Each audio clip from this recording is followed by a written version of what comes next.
शुक्रिया आपने हमें ज्वाइन किया। इस वक्त की बड़ी अपडेट्स हैं, बड़ी डेवलपमेंट्स हैं। आसिफ अली जरदारी एक बार फिर से सदर पाकिस्तान मुंतखब हो चुके हैं और अभी तक जो गैर हतमी गैर सरकारी नतीजा जो हमने कैलकुलेशन की हैं उसके मुताबिक तकरीबन 411 वोट आसिफ अली जरदारी के बनते हैं और 181 महमूद खान अचकजई के बनते हैं।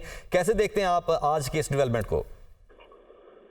देखिए, आसिफ अली जरदारी साहब पीपल्स पार्टी और मुस्लिम लीग नून के मुश्तरका उम्मीदवार थे और उनके इत्तेहादियों की हमायत भी इनको हासिल थी, इसलिए ये बात यकीनी थी कि वो भारी अक्सरियत से सदर मुंतखब हो जाएंगे। वो पाकिस्तान की तारीख के पहले सदर हैं जो दूसरी बार मुंतखब हुए हैं और इससे पहले हमारे जितने भी सदर हैं किसी को दूसरी टर्म नसीब नहीं हुई और जिनको जो लंबा अरसा जिनका है सदारत का, वो दस्तूर के तहत सदर मुंतखब नहीं हुए थे। Field marshal Ayub Khan, general Ziaul हक, जनरल परवेज मुशर्रफ, ये बाकायदा दस्तूर के तहत मुंतखब नहीं हुए थे, ये रेफरेंडम के जरिए मुंतखब हुए सदर थे। तो जो सियासी सदर हैं उनमें से किसी को दूसरी टर्म के लिए मुंतखब होना जो है नसीब नहीं हुआ। ये शर्फ आसिफ अली जरदारी साहब के हिस्से में आया है और अहम बात यह है कि जो एक बरसों जो जमातें हरीफ रही एक दूसरे की और एक दूसरे से उलझती रही और लड़ती रही, वो अब इकट्ठी हैं। वो हुकूमत भी, वफाकी हुकूमत भी उन्होंने मिलकर बनाई है और इस तरह सदर मुमलकत का जो इंतखाब है वो भी मिलकर किया है और ये एक बड़ा अच्छा शगुन है। और हमारी सियासत में जरदारी साहब को मुफाहमत का बादशाह समझा जाता है, तो हमें तवक्को रखनी चाहिए और दुआ करनी चाहिए कि वो मुफाहमत का दायरा वसी करेंगे और इमरान खान साहब और तहरीक इंसाफ जो है उन तक भी इसके समरात पहुंचेंगे ताकि सब लोग मिलजुल कर जमहूरी हमारी जो गाड़ी है उसको आगे बढ़ा सकें, अच्छी तरह चला सकें और लोगों के मसाइल जो है कम कर सकें और एक दूसरे को साथ जिंदा रहने का हुनर सीख सकें। ठीक है शम्स साहब, जो साबिक सदर हैं सदर आरिफ अलवी, अभी तो बाकायदा तौर पर जब ये आसिफ अली जरदारी साहब हल्फ लेंगे उसके बाद हम कह सकेंगे आसिफ अली जरदारी साहब सदर मुमलिकत मुंतखब हो चुके हैं, लेकिन उन पर जो जमातें थी बहुत सारी पिछले दिनों जो पीडीएम की हुकूमत थी उसमें इत्तेहादी जमातों की जानिब से तनकीद भी की जाती थी कि उनका टिल्ट एक जमात की जानिब है। तो आपको जो आसिफ अली जरदारी हैं वो आने वाले वक्त में किस तरह के सदर जो हैं वो साबित होते हुए दिखाई दे रहे हैं? देखिए, आसिफ अली जरदारी वो शख्सियत है कि जब वो सदर पाकिस्तान थे तो उन्होंने सदर के इख्तियारात जो हैं उनसे दस्तबरदारी इख्तियार कर ली। उनकी कोशिशों की वजह से 18वीं तरमीम मंजूर हुई जिसमें सदर का असम्बली तहलील करने का इख्तियार खत्म किया गया और सदर के इख्तियारात जो हैं वो वजीर आजम को और पार्लियामेंट को दे दिए गए। तो आसिफ अली जरदारी की जो ताकत है वो दस्तूरी ताकत नहीं होगी, सियासी ताकत होगी।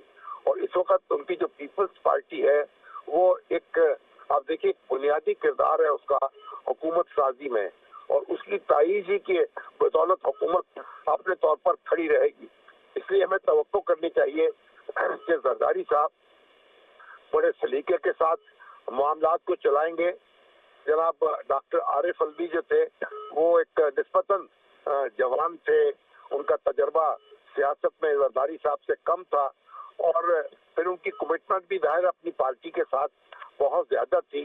उसके सेक्रेटरी जनरल वो रहे थे तो उनसे कुछ शिकायत पैदा होती रही, लेकिन तवक्को रखनी चाहिए कि जरदारी साहब जो हैं क्योंकि हुकूमत जो है और वो एक ही पेज पे होंगे, यानी उन्हीं की हुकूमत कायम होगी और जिस जमात की और जिन जमातों की उन्हीं के वो नुमाइंदा होंगे ऐवान सदर में।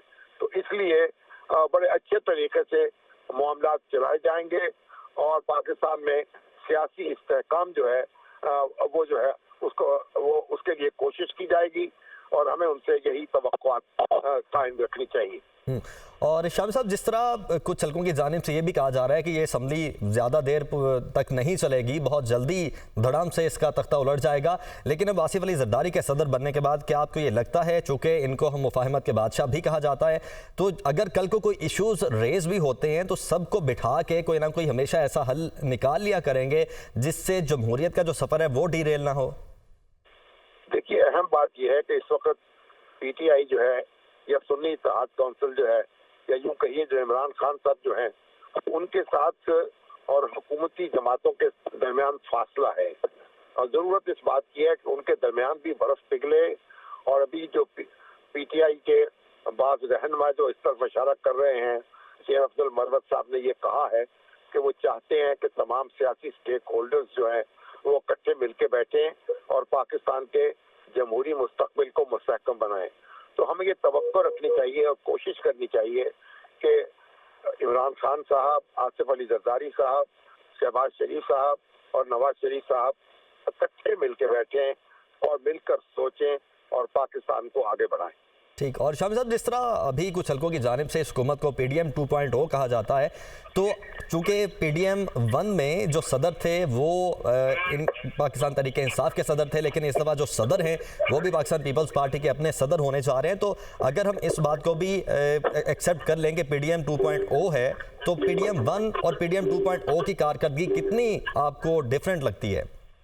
बहुत मुख्तलिफ होगी। वो हुकूमत जो है, सदर साहब जो है एक दूसरी जमात से ताल्लुक रखते थे, फिर उसके इंतखाबात की तलवार उसके सर पर लटक रही थी और वो एक आर्जी हुकूमत थी। लेकिन ये हुकूमत जो है ये दस्तूर के तहत इंतखाबात लड़के बनी है और इसे 5 साल अपनी मुद्दत पूरी करनी है।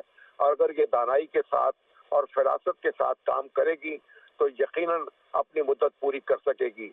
लेकिन जो तकाजा है हालात का वो ये है कि अपोजिशन जो है उसको भी तस्लीम किया जाए, अपोजिशन हुकूमत को तस्लीम करे, हुकूमत अपोजिशन को तस्लीम करे।